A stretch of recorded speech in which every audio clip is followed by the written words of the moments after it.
to introduce myself. Please, someone speak up if there's any challenges with the audio or the PowerPoint presentation. My name's Amy Salazin. I'm a professor at the University of Ottawa. And I also just ask if people do have their audio open. I'm getting some feedback. If you can put yourself on mute, that would be great if possible. Really happy to be invited to speak to you today. I have on the slide a lunch and learn because it's my lunchtime, but I know people are joining us from all over the country. So welcome, whatever time of day might happen to be. I'll be talking about ethical legal practice in the era of AI. We have, I was told, until 1:30 my time today, so that's about 75 minutes. In terms of what I'm planning and hoping to do, first, I'll do a bit of table setting and introduce some concepts. What is AI? Go into some detail about some of the technologies that we're seeing emerge in recent years. Second, I'm going to talk about how lawyers are using AI now in the legal profession and what we might see in the near to medium term with this particular technology. Third, I'm a legal ethics prof, so I always have to talk about legal ethics, and I'll do a bit of a high-level discussion about some of the legal ethics intersection when it comes to this technology.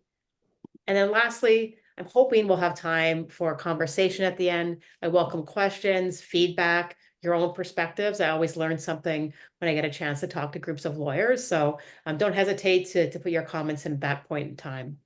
I'll probably ask the questions generally get left to the end, just so I can keep track of the time and all that. But please, I do welcome questions either at the end or feel free to email me, and I can address the question off this webinar as well. So I'm going to talk about some definitions, some backgrounds. What is AI? There's a few dozen of people in this Zoom meeting today. I imagine when I say the word AI, it means different things to different people. Some people may think of, a super intelligent robot when I say AI. Some people may kind of go into computers and think about lines of computer code when I say the term AI. That's just two examples. I'm sure there's many other images or ideas that come to mind when I use that term AI. Likely also there's a lot of people in the room that aren't like me and think about AI kind of on a constant basis. You have busy practices. You certainly maybe heard about AI, but you're not sitting and thinking about, what its definition is. You've got practice, you've got a personal life, a social life, all those kinds of things going on. So I did want to just spend less than 10 minutes at the beginning here to do what I call table setting. And by that, I mean just introduce some of the vocabulary, introduce some of the concepts, so we can be a bit more all on the same page in having this conversation. I'm sure some of you in this room have attended other webinars or have your own expertise. So maybe some of this is kind of old hat for you, but maybe some people this is new. So won't belabor kind of this introductory material, but about 10 minutes or so on some of the terminology that's going to come up. So in defining AI, a place I often start is just to acknowledge that AI is a bit of a term of art. It's a term that's been around for some time. Most people trace the coining of this term to the 1950s. So many decades we've had this term artificial intelligence with us. And as the decades pass, its meaning has evolved, its use has evolved. We have kind of different kind of offhand definitions. One common quip is to say that AI is just whatever hasn't been done yet. Kind of saying, whatever technology seems futuristic at the moment, we call that AI. Another common definition you might have seen is saying that AI is when we use machines to do things that we traditionally associate with human intelligence. That's kind of a basic definition as well. Again, there you kind of see this temporal element, that AI is kind of something that's always pushing our boundaries or kind of a bit more futuristic. As we've moved, quite rapidly into a world where we're seeing more advanced technologies get deployed in the world, we've now seen regulatory responses. And with that, we have some more technical and statutory definitions. And how AI is defined in statutes or laws or regulation often is actually quite controversial. Kind of what do you include or not include? Experts often debate that. One definition that's kind of gained steam internationally is this OECD definition. And it says an AI system is a machine-based system that for explicit or implicit objectives infers from the inputs it receives how to generate outputs such as predictions, content recommendations, decisions that can influence physical or virtual environments. And notice that different AI systems vary in their level of autonomy and adaptiveness after deployment. So a lot more words in that definition, but certainly see something that's quite functional, quite flexible. It's not saying AI is this or that specifically. It's talking about what a particular tool can do. On this definition point, when I talk to lawyers or judges or law students, I often say, I think for our purposes generally, we don't need to kind of fixate on one particular definition of AI. And what we should be turning our minds to is thinking about, particular uses of AI and particular tools, and understanding when we talk about those uses or those tools, how do those tools work? What are the limitations and benefits? And I'll get into that a bit as we go along. Before we kind of get into that contextual discussion, a few more terms for you. Generative AI may be a term you've heard of. And again, I think we can here, defer to a pretty simple definition and refer to generative AI as being AI systems that are capable of producing content, like text, images, or video. That might be in contrast to AI systems that are more just focused on analyzing rather than producing their own new outputs. How do these generative AI systems work? Not going to give you, a 3-hour technical lecture on that. It is quite technical, but if we want to just talk at high level, we can understand that these systems operate on massive data sets. So for example, it's kind of taking everything that's been written on the internet and inputting that into the tool. In the legal sphere, that's caused some controversy in terms of how these data sets are acquired. And that's a whole kind of, again, another conversation, but they do have these massive data sets that are inputted into the tools. And then you have models, very sophisticated models with some techniques that have really just been refined in recent years. And those models look for patterns and structures in the data sets to generate new and original content. And one thing related to that that's important to note, and I think important for lawyers and judges to understand, is that fundamentally, we can understand this technology as being probabilistic.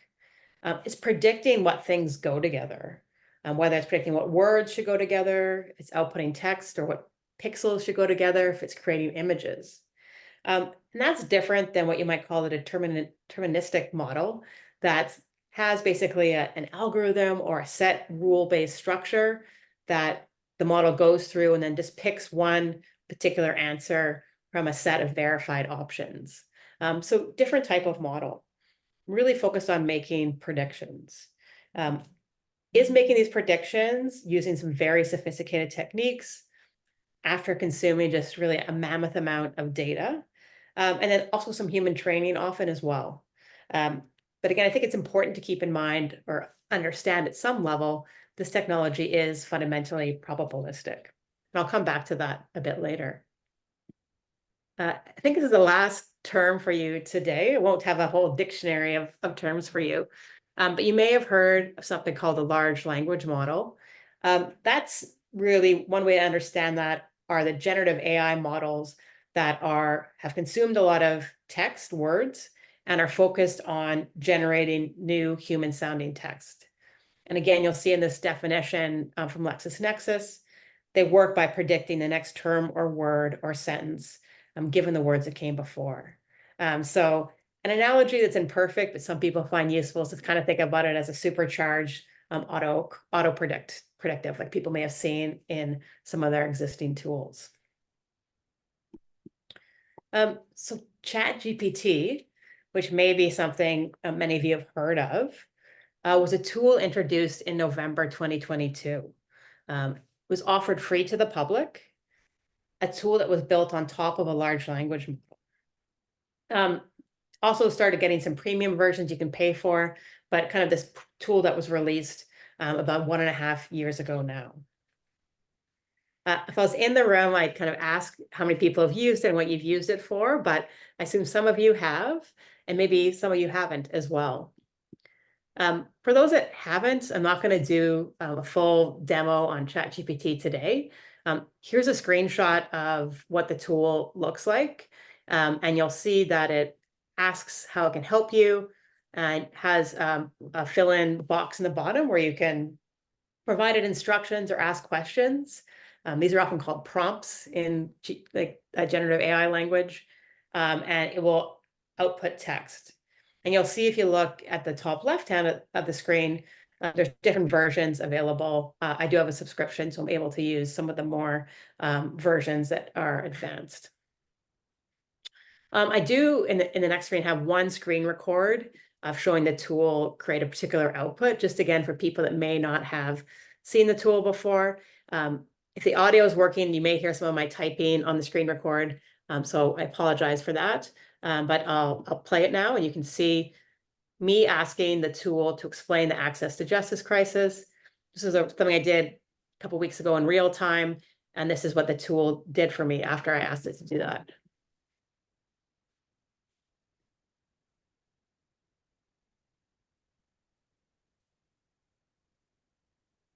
See pretty quickly an output, one that is certainly grammatically correct or mostly correct on my quick glance. Also organizing the information into headings, something I would tell my students to do, including many factors I would likely mention if I was talking about this to my students, including geographical barriers, something I'm sure you and your practices are familiar with, but inequity, delays, complexity, cost, legal aid. And so, pretty quickly a coherent answer on that question. So just showing you kind of a demonstration of the tool. That's kind of a whirlwind tour through what is AI. Again, you could take a whole course on that or read multiple books. Hope that was helpful in kind of providing us some common language. In terms of the takeaways I was hoping we got from that little summary, again, AI is a big, somewhat flexible category. Generative AI is one type of AI, so it's a subset of AI. It's not anything not all that is AI. There's other types of AI systems. And LLM, so that's that large language model, are those models that are behind tools that generate text like ChatGPT. So we keep on going narrower here. And then even narrower, ChatGPT is just one particular tool that's built using one large language model. Don't have time to go in it today, but there's several different large language models that have been developed, not kind of dozens and dozens. They're expensive to develop. But ChatGPT is one tool that's built on top of one large language model.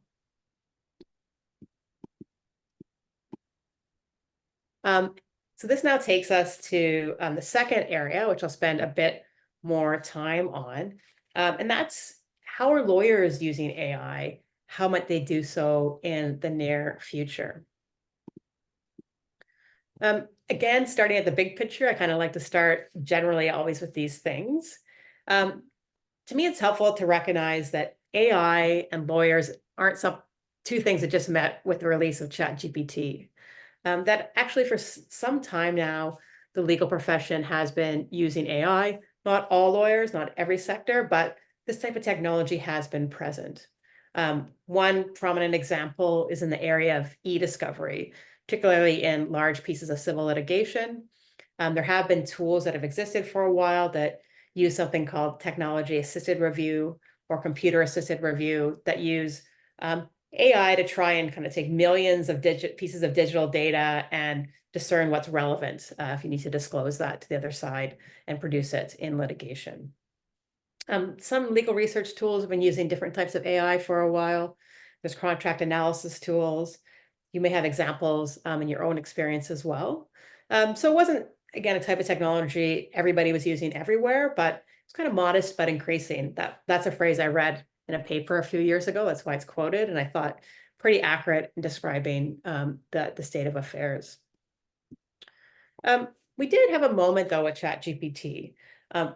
Really with that November 2022 release of ChatGPT, there's just an explosion of interest in AI generally, and also AI in certain industries. When people saw that tool and some of the things it could do, not just what I demoed, but other types of things as well, there was this demonstration of a new powerful ability of a tool with kind of an easily accessible platform to generate some pretty sophisticated human sounding text. That was something we didn't really have before in AI.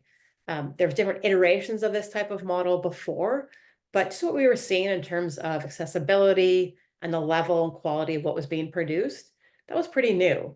In some ways, it was breaking a barrier as well. In the area of legal AI, one barrier has been language. So much of lawyering involves language, but language is so potentially idiosyncratic, so complex. Legal language, of course, has its own tendencies and uniqueness. And so, when people saw this kind of word machine and we're thinking about how much lawyering involves language, reading cases, preparing contracts, analyzing legislation, the list could go on. People got pretty excited about what this might mean in the legal services context. And quite soon we had some headlines come out about people testing it on legal tasks and the tool doing quite well. Some kind of also more dramatic articles about, is the legal profession going to go extinct? Spoiler alert, no. So we can put that question to bed now, I think.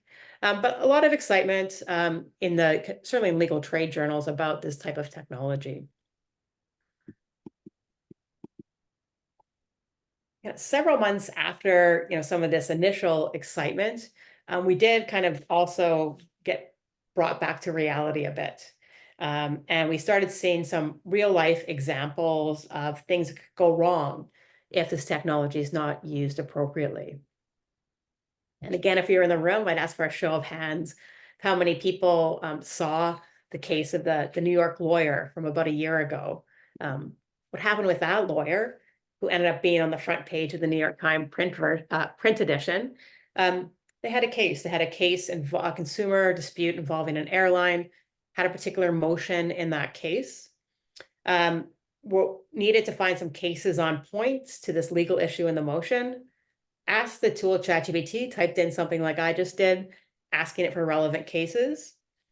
The lawyer was very happy when the tool produced things that seemed very much on point, case law that would seem that they're going to win their motion for sure. Filed those cases with the court. It turned out, though, that those cases actually were fake. Those cases didn't exist in reality. So when opposing counsel went to find them, when the court went to find them, they couldn't. It didn't exist. The lawyer was called before the court and explained they had used ChatGPT, ended up being sanctioned, I think, $5,000. Of course, also has this international publicity. They said, I think, quote, "It just never occurred to me it would be making up cases." They had thought this was some sort of kind of super search engine, similar to legal research databases. In terms of why that went wrong, probably a few different missteps we could highlight, but fundamentally, it goes back to this technology and how it works. And so when you have a tool like ChatGPT and it's giving an output, you ask it for a case, it's not plugging into a database and doing a keyword search and pulling up cases that have those keywords. It's basically trying to generate things that look like they go together. So again, that probabilistic nature. And certainly, again, this model has consumed a large amount of data from the internet and different sources. It knows what a citation looks like, kind of, again, through that sophisticated model. So it can produce something that looks like a citation and have the right form, but it may not correlate to a real citation in real life. It's possible you can get real citations and real cases from a tool like this, particularly if the case or legal concept occurs a lot in its data set. So I remember when I was first trying the tool out, I asked, what was the standard of care for a lawyer? It did quite well on that. and likely because that's information that's quite common in its data set. But again, fundamentally, we're talking about a statistical model that's not, again, rule bound in a way that other types of models are. Handful of other cases of the instances of this happening in the United States. Some of you may have seen a Canadian lawyer themselves made international headlines when, unfortunately, they hadn't heard about this American lawyer. And in December of last year, 2023, in a family law case in BC, used ChatGPT to try and find relevant cases and submitted those cases. They ended up being fake as well. And of course, opposing counsel couldn't find them, court couldn't find them. Ended up being, in their statements to the court, of course, quite embarrassed and upset that they used this tool in this way. Costs were awarded against this lawyer personally. And I think there's indication in some of the media coverage that the lawyer may be being investigated by the Law Society as well. So, definitely really important cautionary tales here. And just showing that using this technology in an appropriate way is not inevitable. Things can go wrong. Against those big headlines, which I think are very important to take note of, it's also important to recognize that those headlines aren't the whole story about what this technology might mean for the legal services sector. Lawyers are using this technology in a variety of different ways and using different tools other than ChatGPT. And the risk profile does change depending on what you're doing and what tool you're using. So it's not just people using the tool in a way that's going to get them in trouble with courts. In terms of how lawyers are using ChatGPT, we don't have kind of any sort of complete statistics on this. But for myself, and talking to lawyers in Canada and hearing them speak, there are lawyers that are using ChatGPT in their practice, really in a wide array of things other than legal research. Maybe some of you use the tool. I'd be happy to hear about that as well. Marketing is a common use case, finding language for a website or a holiday card. Some lawyers have told me they use it for correspondence, at least first drafts, or sometimes even to help with tone. They find that they can feed text into the tool and it can help change the tone a bit in a way that they find effective. Brainstorming, so questions for witnesses or arguments, things like that. Visualizing data. I heard one lawyer last summer talk about how they were writing a factum. They had a bunch of data they needed to present in a chart in the factum and didn't work with charts very often otherwise. So they thought they'd ask the ChatGPT to give them examples of charts that could include. And it provided a couple of examples. The lawyer kind of favored one and then used the tool to kind of refine what that chart would look like, check the chart against the data that was supposed to be there, and then included it. For them, they found that was a really helpful use. So again, just speaking to the fact that this isn't type of tool that can be only used for one thing. We're talking about a tool with kind of capacity to generate text. And so people are using it across a wide variety of use cases. When talking about this, I also think a really important caveat to recognize is that ChatGPT, again, is just one tool. It's a general tool that uses a certain type of technology. And people that are excited about AI in the legal services context most often aren't really focused on a general purpose public tool like ChatGPT. Where a lot of the interest is in developing tailored tools that use the same large language model technology and are empowered by that technology, but are made specifically for the legal services sector. And people that develop those tools are laser focused on addressing the risks that the legal profession is concerned about. So trustworthiness and reliability. There are some of these tools that are more in the legal research space, and often the way they operate is they have that large language model technology, that technology that can generate text, but then pair that technology with their own database of verified real cases. And tell that large language model, answer the question, but only use information in that legal database set. This is a technique called retrieval augmented generation. And that aims to increase reliability of the outputs. Confidentiality, a tool like ChatGPT doesn't, using it is not going to protect client information in a way that's consistent with lawyers' obligations. Those developing tailored tools do things like have closed loop systems, wipe data, commit to not using the data for training in order to make sure lawyers are appropriately protected. I think it's clear these features mitigate risk. I think one open question the industry and people watching it are attuned to is, how much risk does remain? It doesn't seem that we are always 100% on reliability or 100% on data security. And again, with this, it's going to depend on, what you're using the tool for, the risk profile. So if you're using a tool to brainstorm discovery questions and then, look for ideas in there and develop your own questions, that's going to be different than trying to use a tool to just create a factum from scratch and file it with a court without looking at it. So again, always have to be quite contextual in talking about this. In terms of examples of tools, there's some on the screen there. Harvey is a tool that came to get a lot of publicity last year. Allen & Overy, a large law firm, and PricewaterhouseCoopers announced that they were rolling out that tool to the thousands of lawyers that work there. More firms are apparently using this tool as well. You'll see in the center there a company called Casetext. It had a tool, or has a tool called CoCounsel that was a tool using generative AI, claiming to do a wide variety of things like document review, legal research memos, deposition preparation, contract analysis. And last summer, Thomson Reuters, obviously a large company, acquired Casetext for $650 million in cash.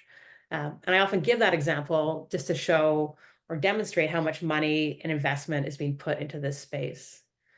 Some of you may have seen marketing or may have access to Lexis's new generative AI tool, other Canadian companies, BlueJay, Jurasage as well. And that was just a subset. A more comprehensive list can be found on the next two slides, and I'm definitely not going to explain all these companies to you, but there's an organization that kind of keeps track of what is being available out there, again, just on generative AI, and you'll see just a large range of tools that are specialized being rolled out to lawyers and a large areas of, a wide array of areas. So research, litigation practice, you'll see on this next slide, contracting, IP management, corporate finance, some consumer technologies mentioned as well. So a lot of tools being put out there. Lawyers are using these tools, at least to some extent. In terms of use cases, you'll see some examples of what were described as successful use cases that came out of a closed door meeting last year with some American lawyers, used purportedly across a wide variety of areas. Don't have much Canadian data, though recently Thomson Reuters partnered with the Canadian Bar Association and produced a report on the state of Canadian law firms, I think it was called. They had one question, or at least one, on generative AI, and they had responses that 26% of people responding said they were already using generative AI.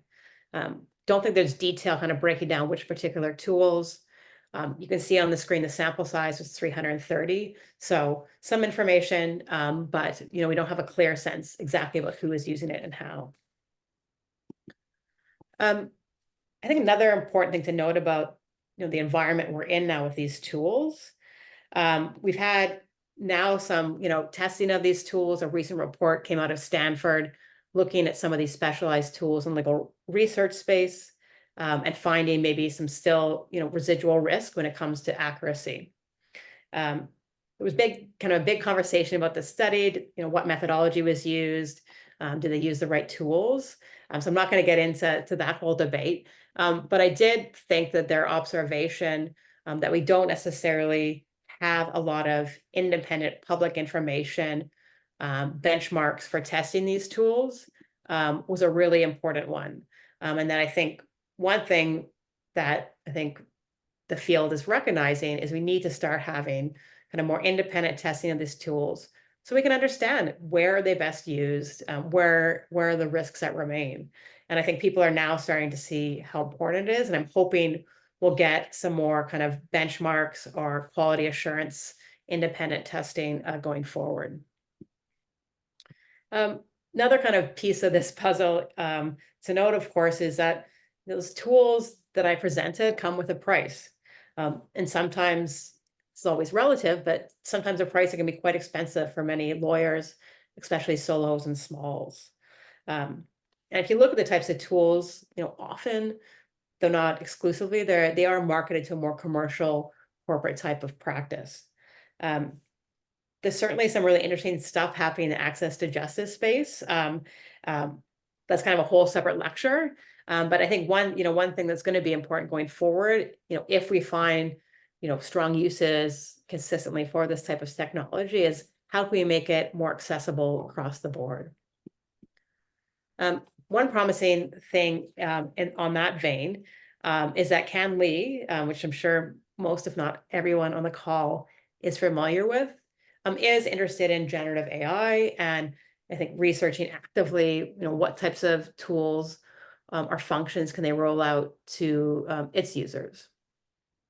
They started off, I think it's fair to say, slowly, in the sense that they started off choosing one particular province and looking at generating AI case summaries. So not kind of doing a full-on legal research tool that uses this type of AI, but basically including AI generate case summaries, first in Saskatchewan. They've rolled out to a few other provinces now. Earlier this year, they said Alberta, Manitoba, PEI. Not exactly sure where they are currently. And if anybody wanted to look at this, if they pull up, for example, a Saskatchewan Court of Appeal case, you'll see a new tab on your screen where you can pull up an AI analysis of the case. And they're fairly short, but you can see that. And I think that's the beginning of what, they're planning to do with AI. And so I think in the next few years, we'll see likely more from that organization. Before I get into the ethical stuff more specifically, there were 4 other trends or pieces of context that I thought might be helpful for you to have highlighted to you. One thing I haven't mentioned yet, but is happening in Canada and elsewhere, is there are some larger law firms in particular developing their own proprietary generative AI tools. Not building their own large language models, but using some of those models to build internal chatbots, for example. I know there's a handful of Canadian law firms that are doing that. The advantage there, more control, more security. Disadvantage is again, that's going to be a technology that's only available to people in that organization, and not necessarily a lot of transparency about how it's being used. But that's happening. Another thing that I am pointing out or talking about is just this reality that generative AI seems to increasingly be lurking all around us. It's starting to get embedded, for lawyers in tools we're already using. So whether that's something like LexisNexis rolling out its new generative AI product, or Westlaw, Can Lee now has its tab. Some practice management software is now also using generative AI. Maybe some of you have experience with that. Zoom, I think I saw it even activated here. Zoom has its feature on some accounts where an AI companion can attend a meeting with you. I've heard from some lawyers those types of AI companions on Zoom and elsewhere causing a bit of problems because they're starting to record and summarize conversations and meetings, maybe in a way that isn't consistent with what the lawyers thought they were talking about. Of course, when sensitive negotiations, sometimes every word matters. So interesting to see how that's playing out in legal services. I know Adobe Acrobat and Dropbox now have generative AI functionality with documents. It seems like almost every tool or device kind of has the generative AI add-in, increasingly so. I think Apple recently announced a partnership with OpenAI a couple of days ago to integrate this more into iPhones. You would have maybe seen also Microsoft is interested on new computers having keyboards where there's a new generative AI chatbot button. lots of examples I could give. The point here, to me, that's important is generative AI and having some basic literacy about it is going to be so important for everyone, particularly all lawyers, because it's not just going to be whether or not you're choosing to buy this most recent software. This technology is already going to be on your computers, maybe even on your keyboard. And so at least knowing something about it, not being a coder or a computer scientist, but having some awareness is going to be important. We have in the last year seen more guidance come out from law societies about how to use this technology appropriately. I think about 5 or 6 law societies have written guidance.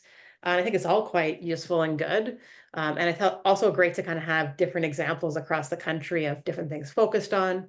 I think they're all fairly consistent in their approach, though some have different topics that others don't. So I always encourage lawyers to check those documents out. Courts, and we know particularly in Yukon is one of the northern courts, also have practice directions potentially about needing to disclose AI if parties or lawyers are using that in their submissions. So we do have legal stakeholders starting out to try and think about how they can guide responsible use. Overall, this is an area where this is such rapid and continuing evolution. The technology is always improving. New tools are getting rolled out. Different use cases are tried and seen to be successful or to fail. There's a lot that's still being figured out about how this technology can be harnessed. And so I have a plane on the screen there. And I guess my catchphrase with that is that the generative AI plane's taken off. We don't know where it's going to land yet. Another phrase I thought quite helpful that I heard on a panel a couple of weeks ago from Stanford was one of the speakers said that we're in a hype cycle with AI, but this is real. And I think that's maybe a helpful way to think about it. That maybe there's a lot of focus on this right now, a lot of investment, excitement. Is that overblown to some extent? We don't exactly know yet, but ignoring it doesn't seem to be the best approach. There's something here that we're seeing getting rolled out to the legal profession, getting used, and we need to pay attention. In terms of the kind of the takeaways from this section or some of the high level points, again, with this generative AI, we have seen a pretty amazing new capacity being introduced, this capacity with language. We've also seen, particularly with those unfortunate lawyers who had some missteps, some limitations of this technology. That ability to produce fake information, sometimes also called hallucination, is a real problem or limitation. Lots of interest, experimentation, and money. You saw those slides, all the different tools. I started quoting, large figures of money. It is a space where, a lot is happening. To some extent, broad use cases. So again, it's not one particular tool. When we talk about generative AI, it's a capacity with language that's getting used in a variety of different ways. Certainly, we're seeing some degree of mainstreaming. You have Lexis and CanLII and your practice management software build this in. Not everything, of course, has generative AI, but increasingly more and more things. And again, still, very much a dynamic area in terms of where things are going. Okay, into the third and final section now. I think we're pretty good with time because we have till another half an hour or so, I think. Focusing on legal ethics intersections. Question here is, given an example, provide a background about what this technology is.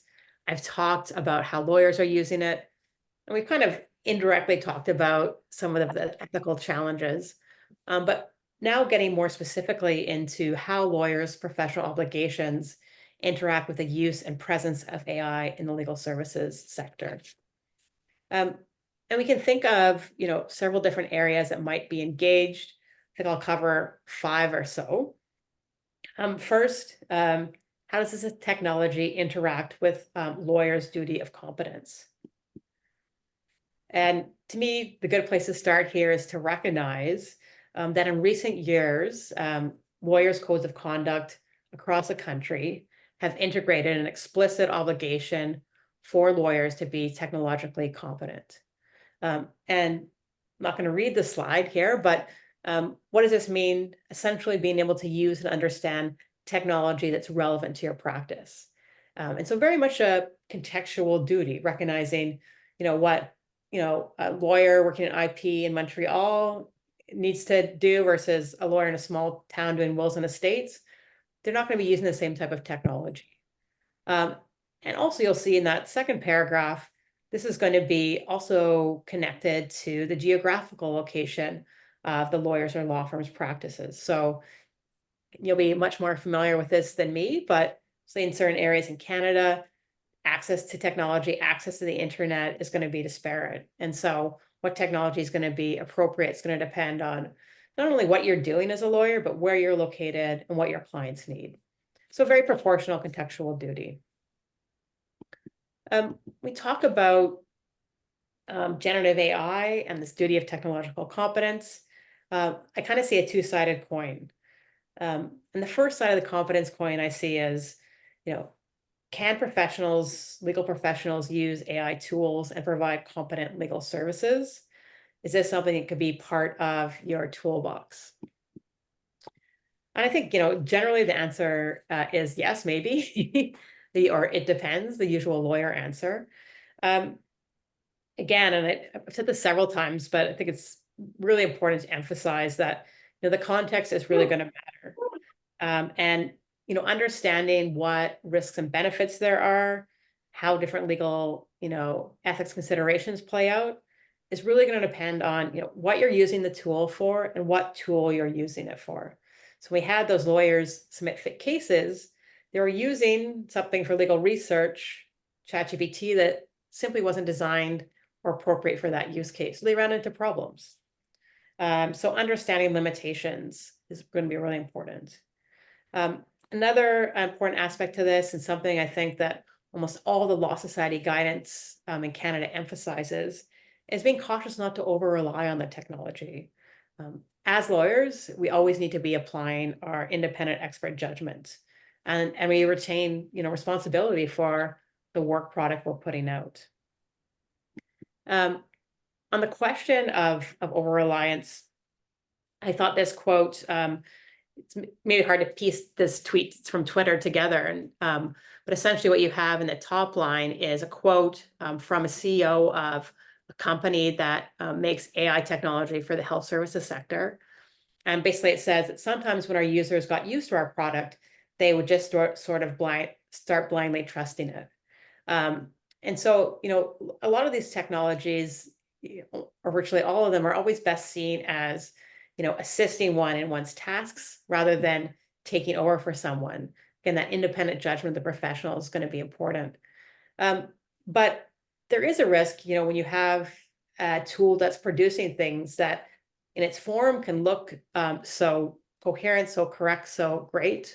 And when you have a busy and stressful, practice, whether you're a doctor or a lawyer, not to always do that verification that you need to be doing with its outputs. I think there, it's a danger there for sure. And so part of over-reliance is kind of resisting that urge to just defer to the output without necessarily taking that important second set of eyes to it.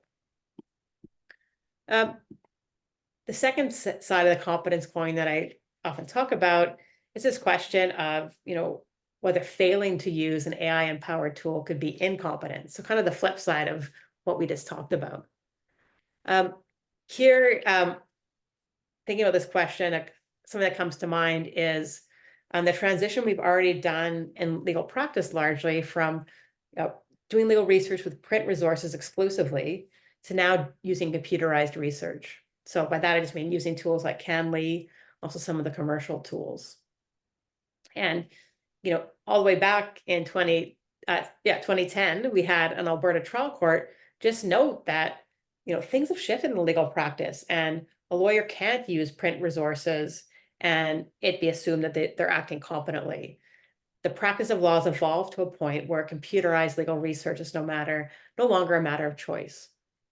So there was that tipping point there. We're not at that tipping point with AI tools now. Could we be there with certain tools, certain use cases in the future?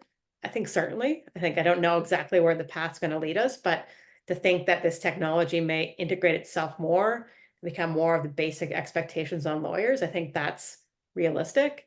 And then I think to me speaks to the need, for us to continue in the legal profession to start building our literacy and have these conversations about this particular technology. So if and when we get to a point, we're ready to embrace these tools.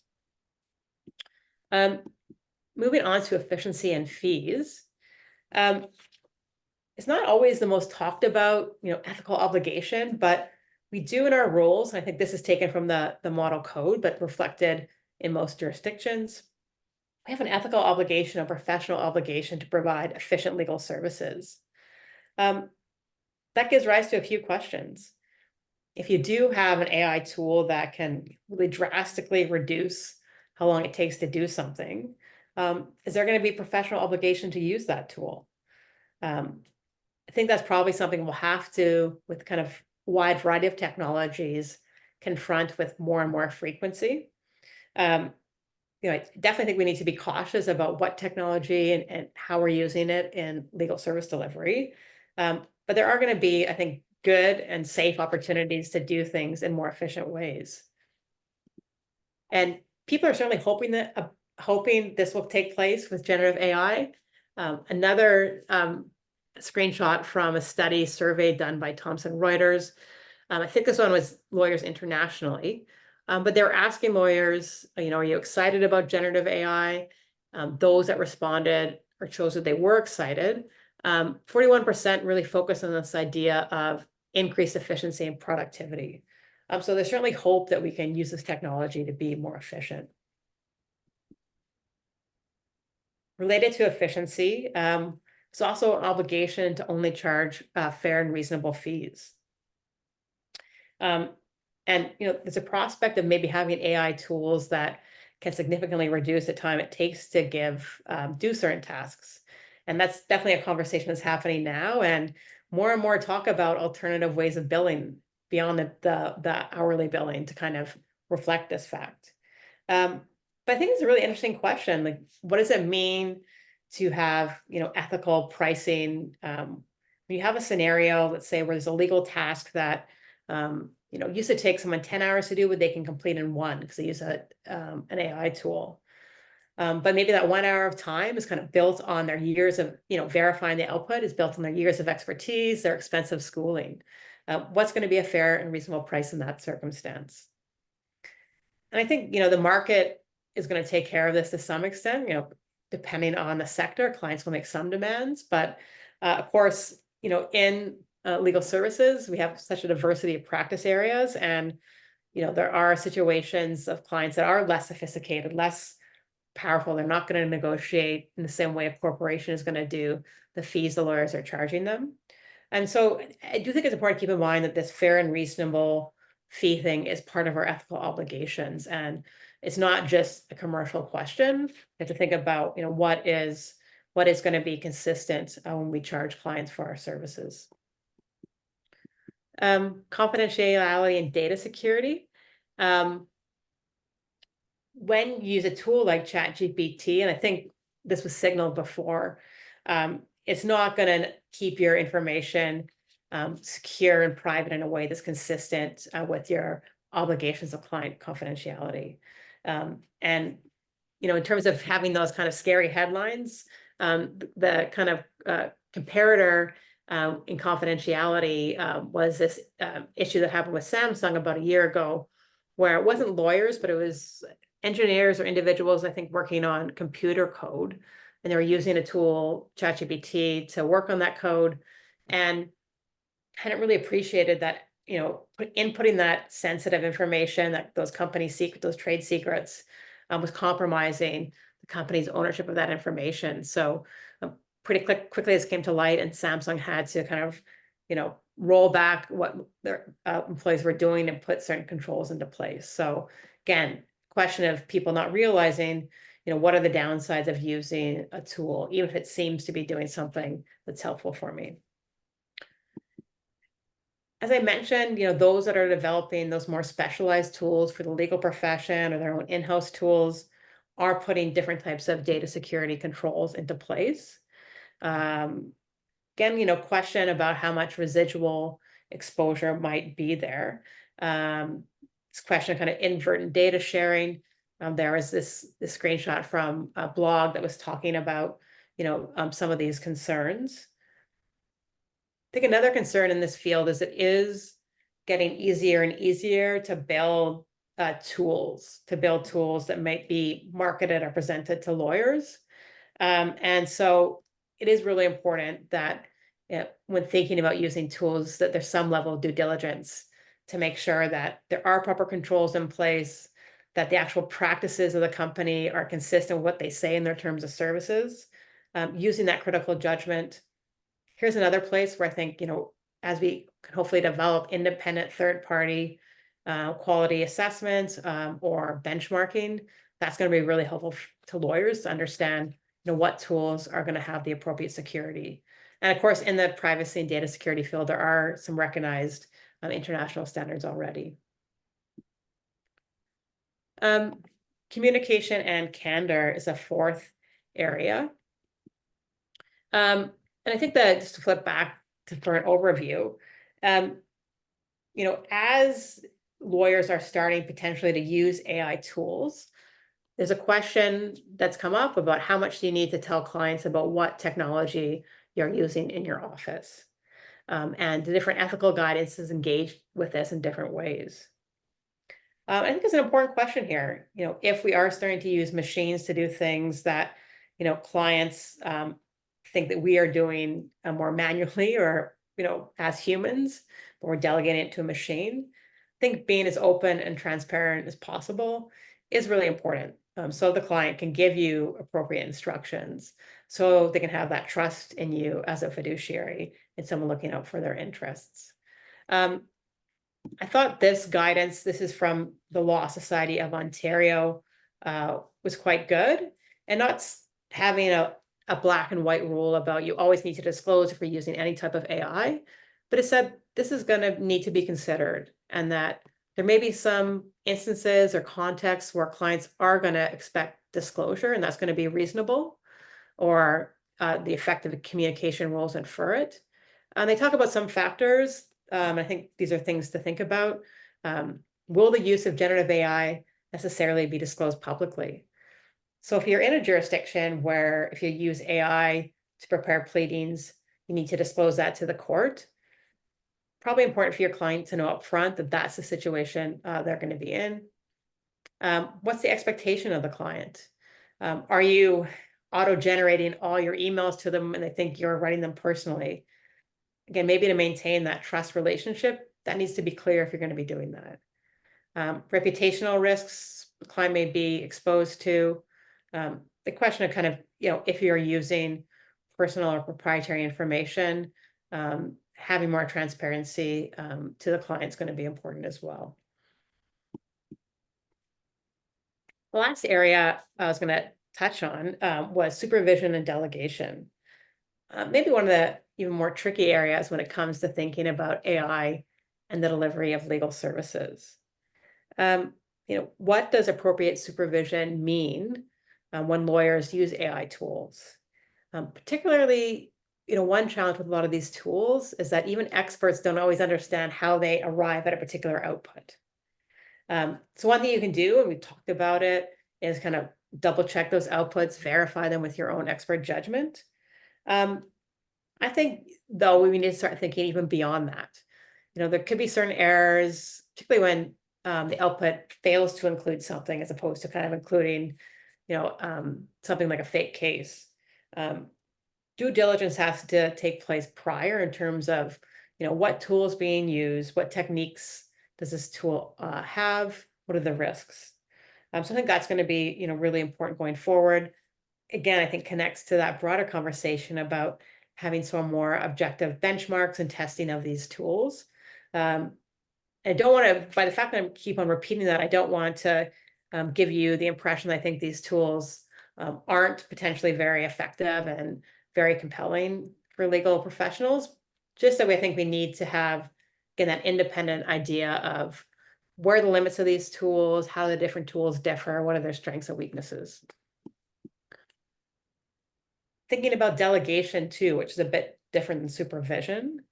And to me, we talk about delegating to tools or machines as opposed to humans. I think, there's some new questions that arise, particularly as technology becomes more powerful. As technology can potentially do things that, were traditionally seen as kind of more core of the lawyer's role in exercising judgment or using their legal knowledge. I think we, need to always be asking, just because a machine can do it, does that mean we want the machine to be doing it? What should remain in the hands of lawyers and why? Again, I think there's lots of opportunities for efficiencies, but again, I think we need to be careful about this idea of techno-solutionism. Here we have a quote from a New York State Bar Association task force report, and they caution lawyers from against viewing these tools through a techno-solutionism lens. So a very big word, but kind of just means this idea of turning to technology to solve all of our problems and being cautious to make that kind of the unthinking default. It's always being critical, is this an area where technology can help? If so, what technology? And sometimes this is a whole other conversation. We don't necessarily need the fanciest AI. We need maybe just some simple automation software or simple technology solutions. So always being critical is important. I did want to end my discussion on legal ethics by just zooming out a little. I think I have about 5 minutes left, and then we should have some time for questions and answers. But I do think it's important to recognize when we're talking about technology, that lawyers have explicit ethical obligations in relation to the administration of justice. And we have rules that explicitly say that lawyers have a duty to try and improve the administration of justice, which includes a basic commitment to the concept of equal justice for all within an open, ordered, and impartial system. And so that general duty exists. And when I think about this duty in this particular context of AI, it does mean to me that lawyers and legal service system stakeholders should be actively engaged in thinking about how can we use technology to improve our legal system. Again, access to justice, kind of a long-standing, persistent, huge problem. Where are the opportunities here? And always alongside opportunities, where are the potential risks? There's going to be a lot of pressures on courts to bring on technological solutions. A lot that could be done there for sure. But making sure when we use technology, it's going to be consistent with our values. And that's, I think, part of the legal profession needs to be part of that conversation as caretakers of the administration of justice. There's also a whole field of AI ethics, kind of more broadly than legal ethics, a general conversation, and a lot of other issues I haven't talked about today that I think we need to grow awareness of and bring into our conversation as lawyers and legal profession as well. There's privacy issues related to some of these technologies. It's actually environmental impacts as well. Some interesting studies about how much power some of these generative AI type systems required to operate. Bias concerns, we haven't had a chance to touch on that much yet. Labor issues and human rights issues. Some of these tools, are built using human training that's often offshored, not always to the best working conditions.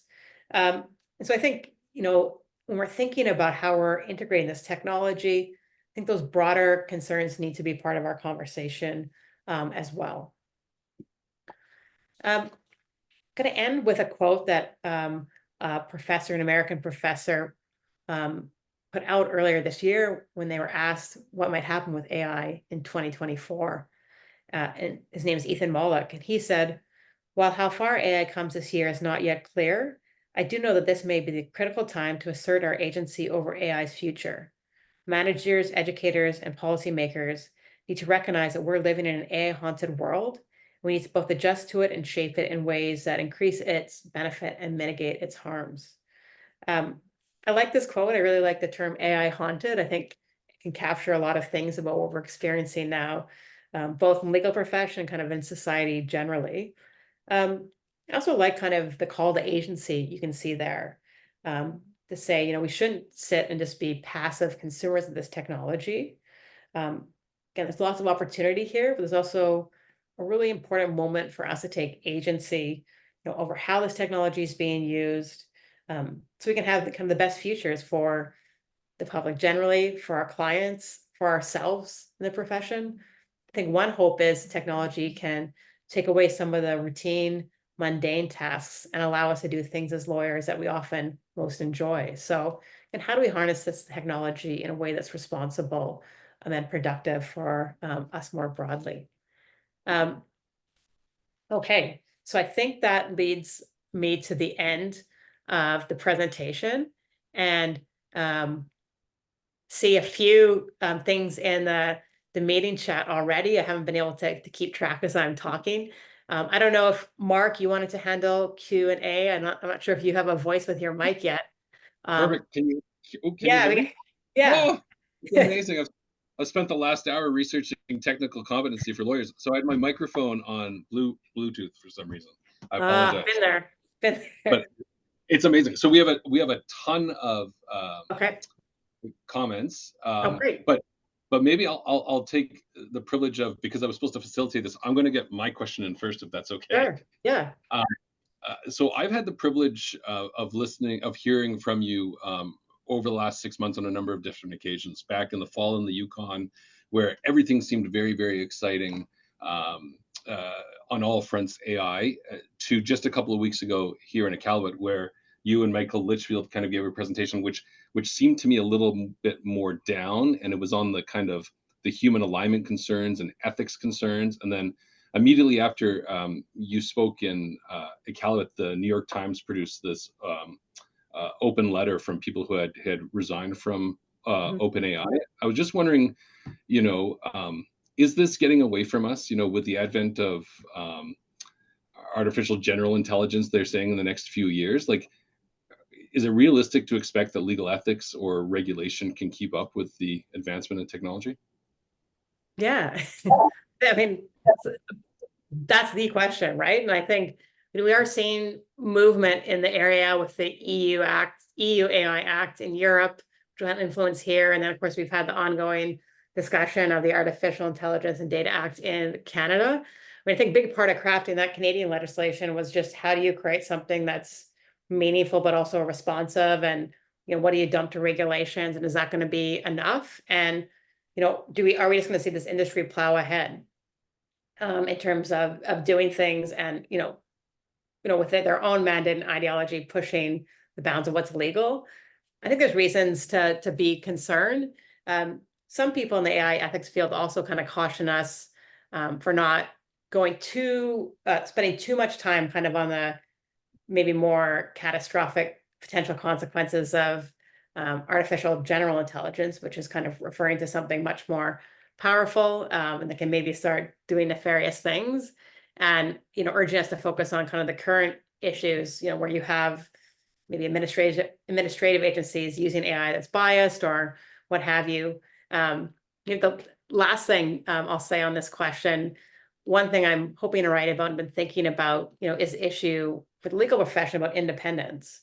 And as you potentially see more reliance on some of these companies, again, with values that may not align with the legal professions or interests, right? How much are we essentially privatizing some of our professional judgment? And what do we need to do to safeguard against that? But I think it's a nuanced moment where we can still be hopeful, but always being concerned, I think, is also a healthy orientation. I don't know, Mark, do you have any opinions on that? It's a really important question. Yeah, I don't know. I find all of this like so all-encompassingly fascinating, but I do get the sense it's getting away from us.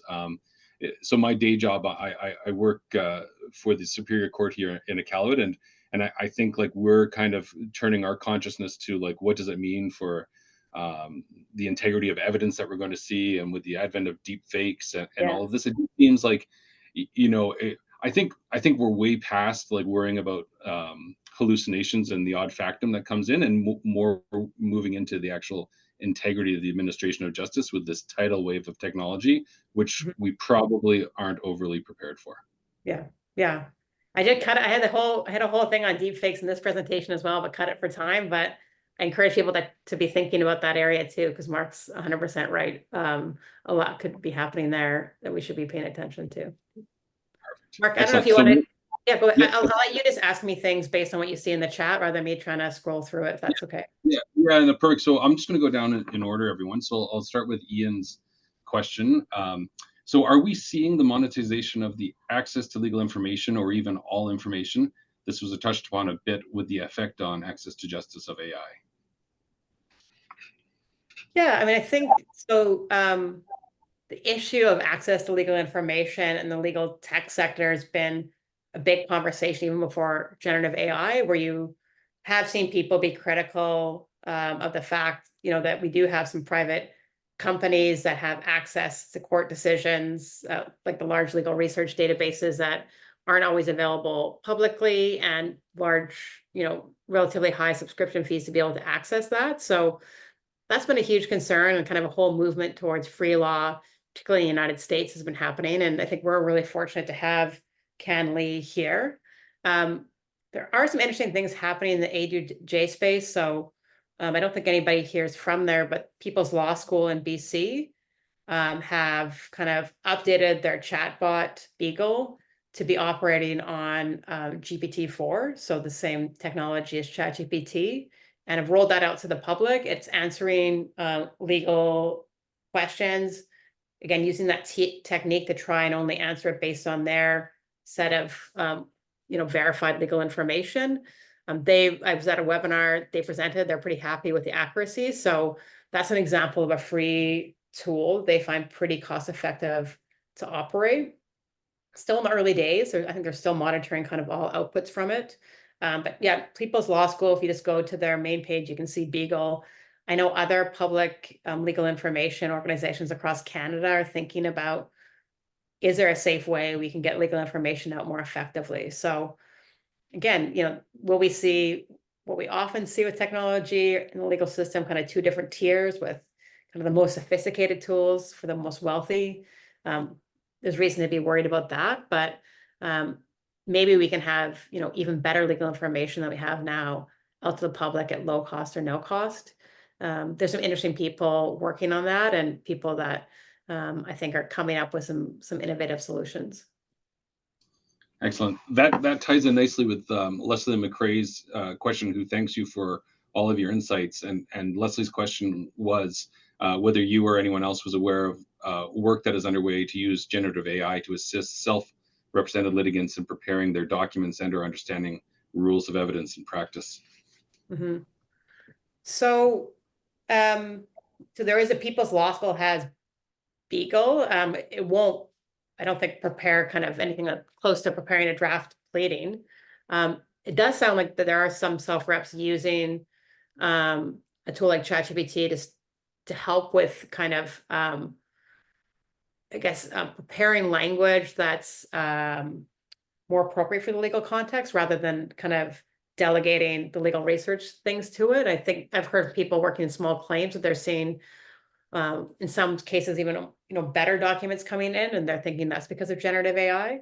I haven't seen, there are some kind of various court form technologies, particularly in the family law space.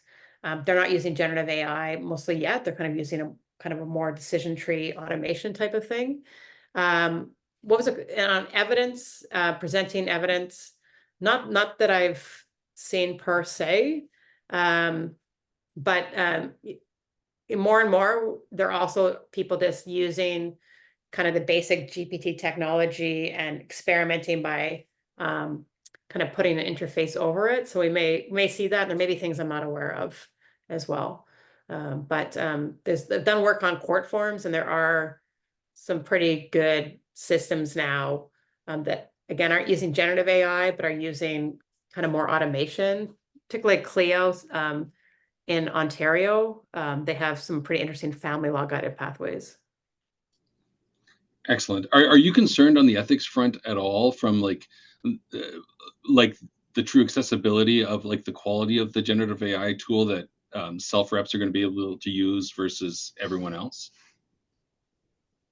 Yeah, I mean, I think the worry here kind of is you'll have a self rep maybe using something like Chat GPT and particularly a tool like that, and if it's producing things that are purported to be legal cases, the self rep isn't going to have necessarily the same skills as a lawyer to be able to verify if those are real cases or not.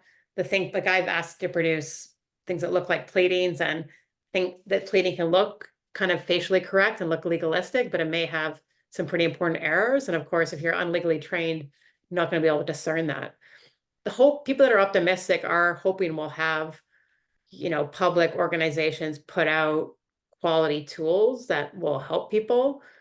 We haven't seen a groundswell of that yet. And because of the nature of the technology, there's reasons to be cautious, but are there ways we can kind of use this and other technologies to help people? I think the case is yes.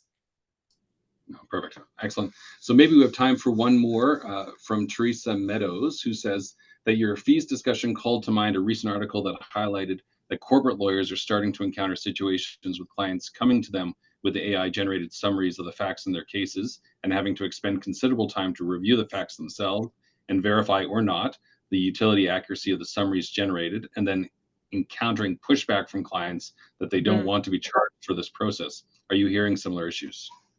Wow, no, I would like to, if you could put that article in the chat or send it to me, I'd be really interested in. Part of the equation here when we talk about fees and efficiencies is, if you're at a point, depending on what you're doing, of course, if you're going to get an output that you have to verify from step one, are you actually saving time versus kind of starting from scratch? And maybe you're also losing some of the critical thinking. So um, I've heard kind of a variety of things. One thing kind of almost contra that I've heard is certainly the larger law firms are having clients write into retainer agreements that the law firm can't use generative AI for anything. Mostly, I think they're concerned about data and kind of clients asserting power that way. But that's quite interesting. And will clients have kind of inflated expectations about what AI can do in terms of cutting hours? I can see why that would be the case if you see some of the hype behind this technology, but I haven't heard of anything like that happening, but it's really interesting to hear. And I'm definitely going to look for that article and read it. Thanks. Perfect and excellent. So I had one more, and I was keeping it for the end, and I think it works well. It's from Darcy Kachuk. Darcy came in first, actually, but Darcy said that it seems to me that AI use and application in the law will evolve quickly in ways that we do not yet foresee or understand. I would like to suggest a follow-up CPD program in 6 to 8 months' time or so, which I think is a fantastic idea. I mean, this is our new normal. Yeah, no, exactly. And it's moving quickly. I'm someone who tries to stay engaged, and things are always shifting in terms of what we understand are the benefits and risks and what's out there and emergent benefits and problems. So I think it's, continuing to build literacy and education is important, and having conversations kind of intra stakeholders, so courts, the academy, lawyers, all being engaged. I think it's definitely not going away. And I think we need to keep talking and learning about it for sure. Well, excellent. Thank you so much for this, Amy, and thanks for everyone who attended. We had really healthy numbers. So yeah, Thanks. I hope everyone has a great weekend. Thanks for joining me today. I really appreciate the opportunity to speak with all of you, and hope we connect somehow in the future. Perfect. Awesome. Thanks, everyone. Bye, everyone.